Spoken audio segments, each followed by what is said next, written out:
The most important thing is that you take action. You see, the major difference between successful people and failures is successful people are action-oriented and failures are not. And I keep looping back to that, and I have been studying this for 30, 40 years now, and I keep looping back, and I found every single study says that successful people are result-oriented. Successful people are action-oriented. They think of what they want and they take action. Does it work? Now, if you take action, only two things can happen. What are they? Succeed or fail. Pretty simple. If you succeed, you do more of it. If you fail, what do? You learn something and try something else. Human beings are trial and failure organisms. We trial and fail, try and fail, try and fail, try and fail, try and fail, and then try and succeed. Phil Knight, the president of Nike Shoes, says you only have to succeed the last time. And you know, if you read every single story of every single man or woman who's ever accomplished anything, their entire life is a lifetime of failure. It is failure, failure, failure, failure, failure, failure, outstanding success. Boy, wasn't he lucky. You'll find that successful people try far more things, and most of the things you try won't work. At least they won't work initially. So therefore, the thing is to keep trying, because you have a cybernetic organism or a mechanism built into your brain, which means every time you try anything, you learn something. You try something and you learn something, and you learn what works and you learn what doesn't work. So you find there's a direct relationship between the number of times you try and how likely it is you are to triumph. And so if you hear a good idea today, resolve to give it a try. Move out of your comfort zone. It's the courage to move into your zone of discomfort, where you feel awkward and clumsy and sometimes alone. The comfort zone is one of the greatest enemies of human potential and of your potential. When people get into a comfort zone, they strive to stay in that comfort zone, even if they're not happy with their situation. Often their whole lives pass them by while they're furnishing and reinforcing their little rut of medium performance. You need the courage to continually move yourself in the direction of your biggest goals and ambitions. You need to be willing to face discomfort in order for you to grow. You need the courage to launch in faith with no guarantees of success. Someone once wrote, "If every obstacle must first be overcome, nothing will ever get done." Courageous people are those who have a dream and set a goal, they make a plan, and they take the first step with no assurances and no guarantees that their efforts will result in success. However, if you look upon every step forward as a learning experience and every setback as a valuable lesson that has been sent to you to make you stronger and better, you will not be afraid to launch in faith into the unknown. You need the courage to risk failure. You need the courage to endure constant setbacks and disappointments and temporary defeats. You need to learn to deal with failure by realizing that failure is an indispensable prerequisite for success. You can't succeed without failing, and failing lots of times.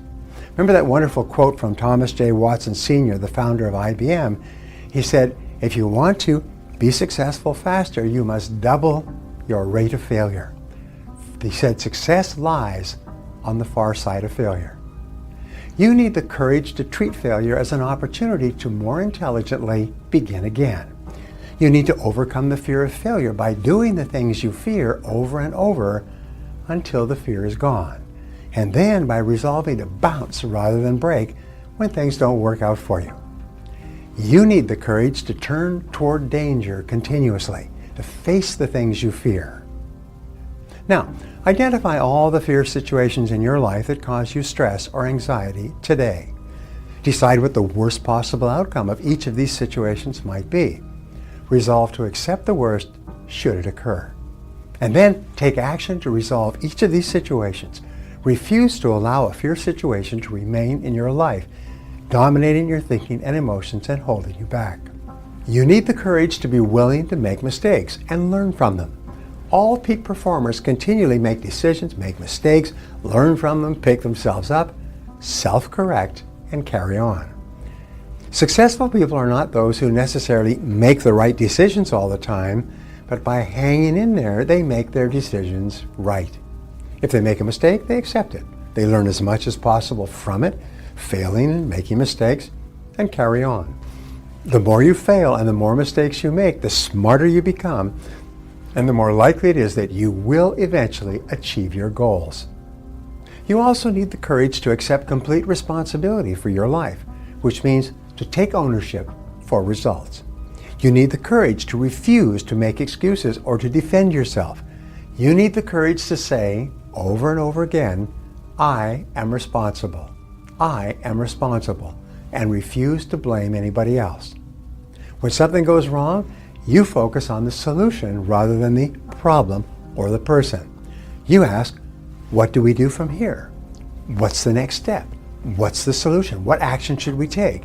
You then pick yourself up and carry on, extracting the wheat, the lessons from the situation, and throwing away the chaff, the things that happen that you cannot change.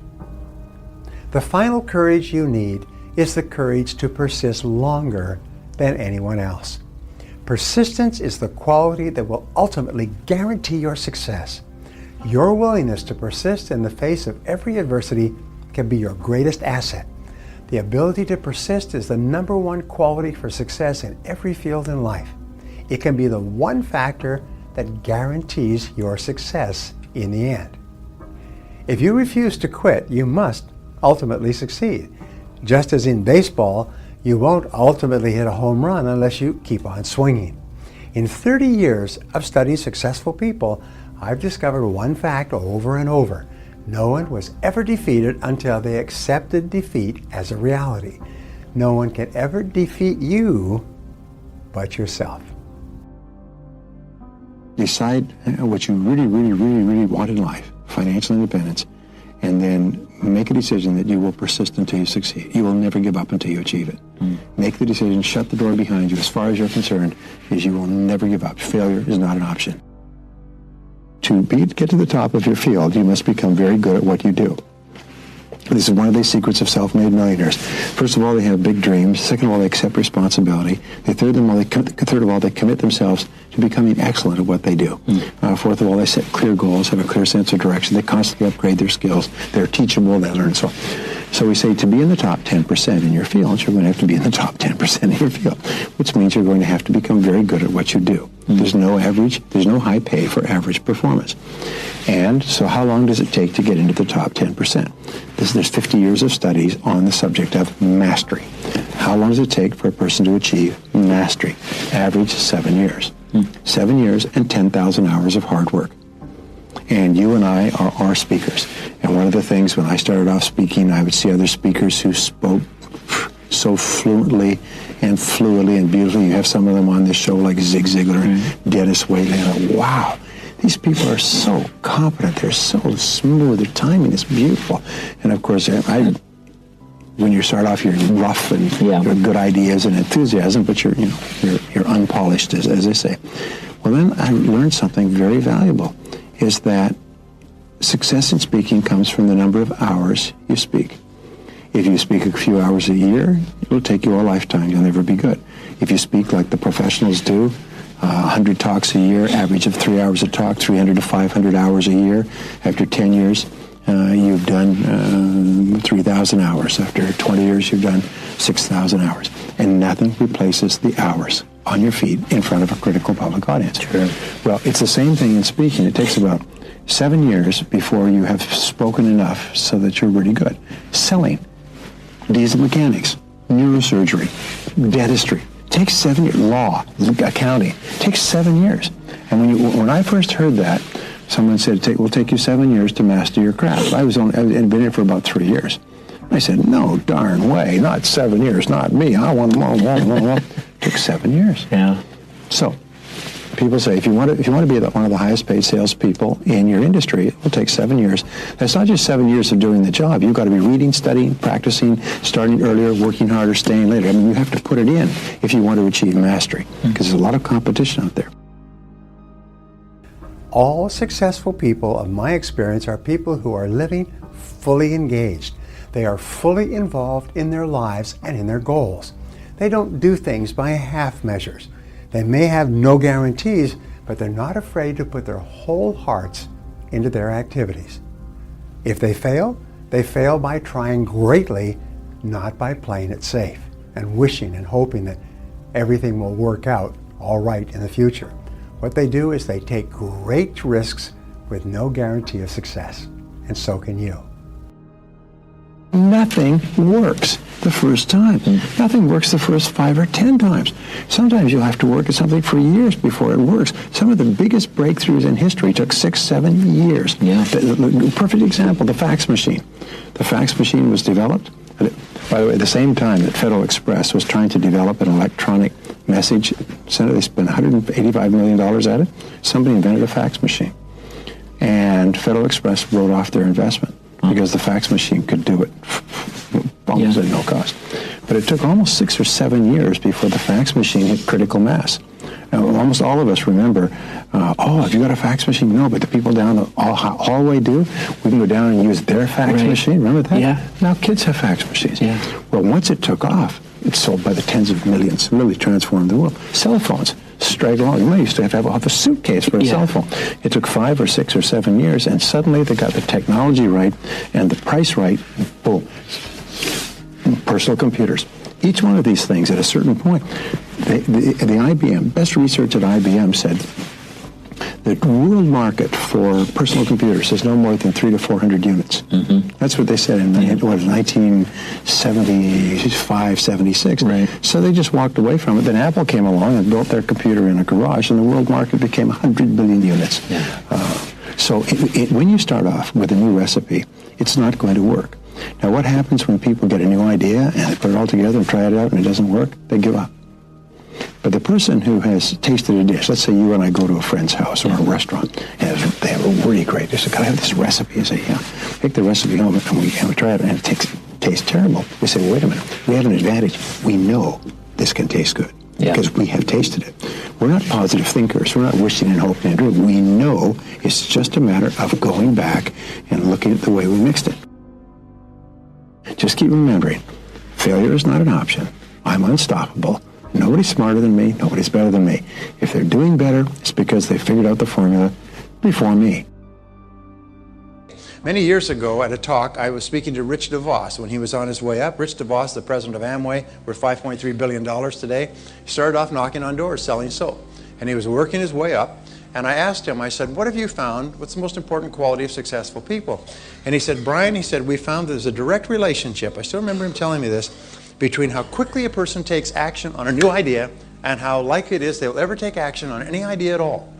And so the action orientation is the critical thing. We watch people, everybody hears the same things, they hear the same ideas, but then we watch and we see how quickly they take action.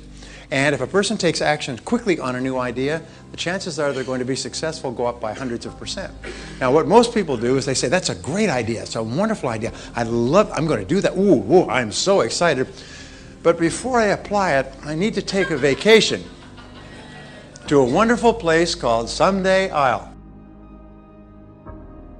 And so they go to Someday Isle, and they live on Someday Isle. And who are they surrounded with on Someday Isle? Other people on Someday Isle. And what is the chief topic of conversation on Someday Isle? Yes, it's their excuses. What's your excuse for not taking action? What's your excuse for not getting going? What's your excuse for not losing weight, getting out of debt, building your business, writing your book, getting your book finished, getting your damn book started? You know, in other words, what's your excuse? And I'll share excuses. Oh, that's a good excuse. I haven't used that one for a long time. That'll take me another year. And so what they do is they sit around, and the bottom 80% of the population lives on Someday Isle most of their lives. They all have these great resolutions, and these wonderful intentions, but what's their road to hell paved with? It's good intentions, and I'm going to do that someday. So rule number 1 for success is whatever you learn here, vote yourself off the island. No more Someday Isle. Either do it or don't do it. You can't change the past, but you could change the future. So start now. Some people just decide at the age of 50, by gum, I'm going to be one of the top people. Now, fortunately, they don't have to spend 7 years because they've got a lot of investment and 2 to 3 years of hard work, and suddenly they're earning 10 times what they were earning before. Because some people don't realize how close they are to breaking through. The starting point is to remember this, is that the key to entrepreneurial success is you have to sell something to somebody. You have to find something at one price, or create it, or build it, or buy it, or import it, or distribute it, and to sell it at a higher price. In America, you can start, there's 1,000 businesses you can start for less than $25 or less, $50. Multi-level marketing is a high road. Most people who go into multi-level marketing don't make a lot of money in multi-level marketing, but they learn the business skills that enable them to succeed at a greater level in other areas. You could start a small business on the side. Sometimes, for example, I'll give you an example. There's a thriving business in garage sales. Is people have garage sales, and they're professional garage sale buyers who are waiting. Literally, you start your garage sale at 8 o'clock Saturday morning, they're there with their trucks. Yeah. They are developed the ability to pick and choose and get the best stuff, and they accumulate it. And then what they do is they sell it at swap meets, they sell it at antiques, or they hold their own garage sales. And then there's the ultimate garage sale, eBay. Yeah, exactly. And people you can sell anything to anybody anywhere. Absolutely. So there's so many different ways of doing it, but just please understand, key is you have to buy and sell something. People say, well, I'm not very good at sales. Get over it. For heaven's sakes, selling, everybody can sell. I mean, if we sell to our kids to go to bed on time, to clean up their rooms, it's selling and persuasion are skills that you can learn. And once you've learned the skill of being able to buy something and then sell it to somebody else by explaining to them why it's a good idea that they buy it, the more you do it, the better you get at it. The better you get at it, the more of it you can do. And so just remember that the starting point of becoming a self-made millionaire is to buy and sell a good or service. And to get better and better at doing this, and read the books on entrepreneurship, study your craft, learn what you need to learn. And there's really no limits to what you could accomplish.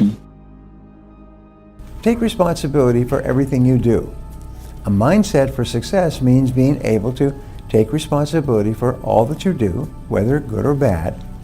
If you make a mistake or harm someone along your path, taking responsibility lets you contain the damage and preserve your reputation. It also encourages you to think about how you could avoid that mistake in the future. Likewise, if you accomplish something, you have to claim responsibility for it.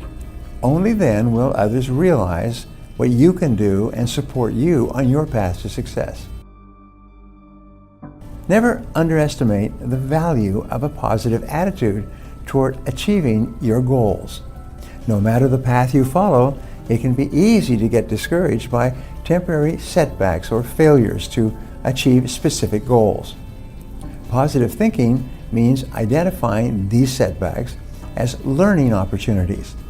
This makes it easier to overcome small failures and continue striving towards your goals. Positive thinking also tends to make you a more pleasant person to be around, allowing you to attract support from others who can help you along the way.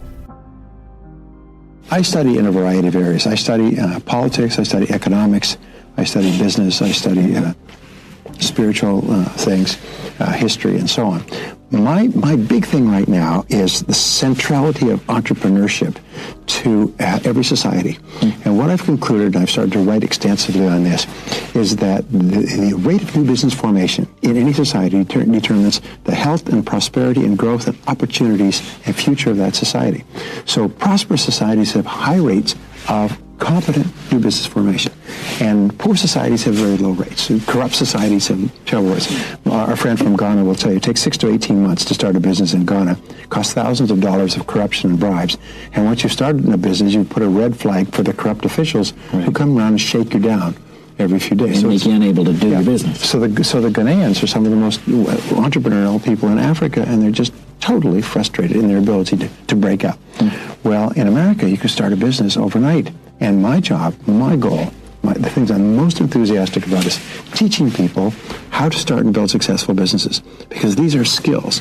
And every business that goes broke because it's like a ship that founders on a rock, is they don't understand the importance of marketing or costing or pricing or advertising or budgeting or planning or organizing or hiring or delegating or supervising or selling or collecting or working with their banks. And all of these are skills that entrepreneurs, you can either take a whole life to get them, or you can take them faster. So what I'm most excited about is helping America to become even more entrepreneurial by not just having 2 million people a year start businesses, but having more and more of them start businesses knowing what they're doing, and then roll it out worldwide. Because I think the key to prosperity for Russia, for China, obviously, for Latin America, for every country, is a vibrant rate of new business development. And that's what offers more possibilities for more individuals to achieve more of their goals, to be independent, to be self-reliant, to be financially well off, to achieve all their goals and abilities. So that's what I'm... Whenever you are thinking about your goals or obstacles to achieving those goals, you must be able to identify clear actions that you can take in response. The more readily you can transfer an idea or desire into a practical action, the easier it will be to make progress towards your most important goals.